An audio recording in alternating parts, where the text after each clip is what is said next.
14 days without shaving, and this is the result. As you can tell, I'm participating in No Shave November, and so far so good. With that being said, my sinuses are acting up quite a bit right now, and I'm not sure if it's because I have a cold or because of the weather affecting my sinuses. Anyway, I apologize if my voice sounds weirder than it usually does, because I basically talk through my nose, and therefore, if I have any congestion whatsoever, it's nearly impossible to not hear it. But anyway, guys, I just wanted to mention that this has actually been a really good year for movies. There have been a lot of really good movies that I thoroughly enjoyed watching this year. Ones I can think of off the top of my head are Avengers Endgame, Spider-Man Far From Home, Once Upon a Time in Hollywood. But with that being said, just under 2 weeks ago, I saw a film that pretty much blew all of those out of the water, and so far, it has become my favorite movie of the year thus far. It's a movie that until a couple of weeks ago, just right before I saw it, I really knew nothing about. And I found out that it won the Palme d'Or at the Cannes Film Festival, and it just managed to jump to number 50 on the top 250 of the IMDB. So, what movie am I talking about?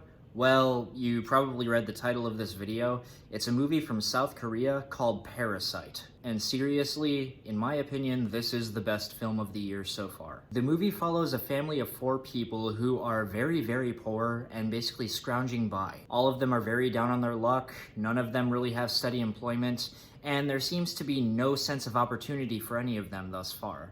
Until one particular family member gets an opportunity to actually get a job for a very, very rich family. And gradually, everybody in this family ends up working for this very rich family. But nobody in the rich family knows that these people are related. And that is where I'm basically going to stop describing the plot, because from there, shit gets insane. Right before I saw the film, I started hearing all this great buzz about it, and I have to say all of that buzz is very well deserved. In terms of the acting, the cast is uniformly excellent.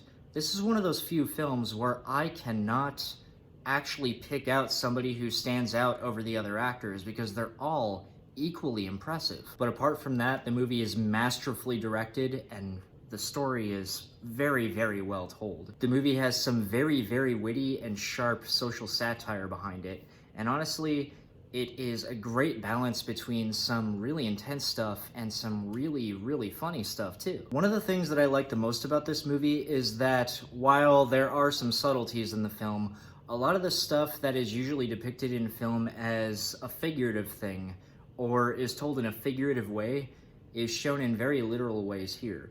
For example, the family who is higher in social class literally lives higher up than the people who are very poor in the film. The movie does a fantastic job as not depicting either the very poor family or the very rich family as either completely idiotic or completely good or completely evil. The poor family in the film is not depicted as a very dumb family or a family that doesn't deserve anything they get. Rather, they're depicted as very smart and very cunning. While what they're doing is arguably bad and not a good thing, you can honestly understand why they're doing it. Seriously, imagine that you and your entire family were living in squalid conditions for years, and you had no way out, or thought you had no way out.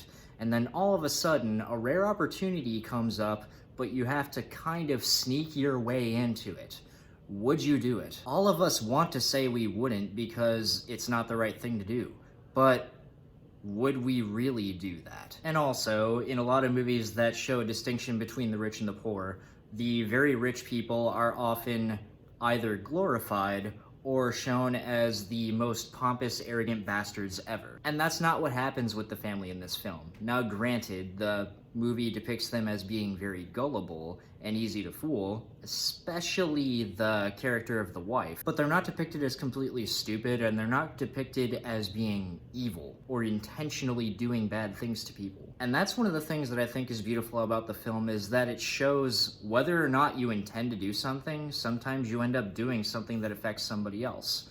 This family who is very poor didn't intend to hurt anybody by sneaking their way into this very great working condition, but they did.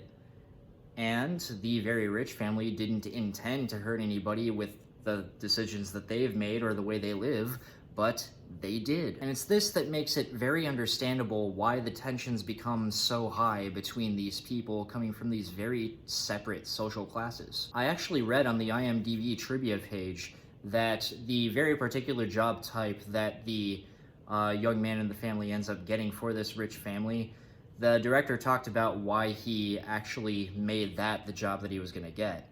And the reason why is because in South Korea, apparently that's one of the only ways where somebody from a very, very low end of the social ladder is going to end up interacting with somebody on a very high end of the social ladder. Another thing that I love about this film is that this is one of the most unpredictable films that I've seen in years.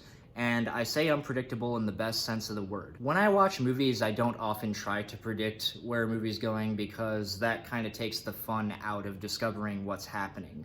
But even if you try, it's very hard to predict where this movie's going to go because it has this really great balance in different tones that it takes. There are certain times in the movie where it's extremely hilarious. There were parts where I was laughing out loud. And there are other parts where it's extraordinarily suspenseful. Unless a movie has a really ridiculous jump scare, it's very hard for a movie to actually get a physical response out of me while I'm watching it. I will feel a little uneasy when there's a scene that's supposed to make you feel uneasy or build up suspense, but I never really get a very visceral reaction. And this film is one of the very few times where there was actually a scene where something happens, and I just literally went, no! And again, I do not want to give away where this movie goes, and I do not want to reveal the direction that it takes. But I have to say, the ending of this movie is one of the most perfect balances between something that's both hopeful and hopeless. I know that sounds totally contradictory, and you're probably wondering, how is that possible? Watch this movie and you will find out. If this movie doesn't get nominated for a Best Foreign Language Film Oscar, there are going to be riots. But I would not be surprised at all if it gets some award nominations for the technical aspects as well. The movie uses great cinematography and great music and great editing. This movie is superbly edited. And I would honestly like to see it nominated for Best Picture. This is, like I said, my favorite movie of the year so far, and 2019 has been a pretty damn good year for movies. It's just very rare when you see a movie where it's just so well put together and so well acted that you just know that you're witnessing the birth of genius. Some people don't like watching films that are foreign language, and I can kind of understand because you either have to watch something that's very painfully badly dubbed or read subtitles. And I'm a pretty fast reader, so that does not bother me at all, obviously.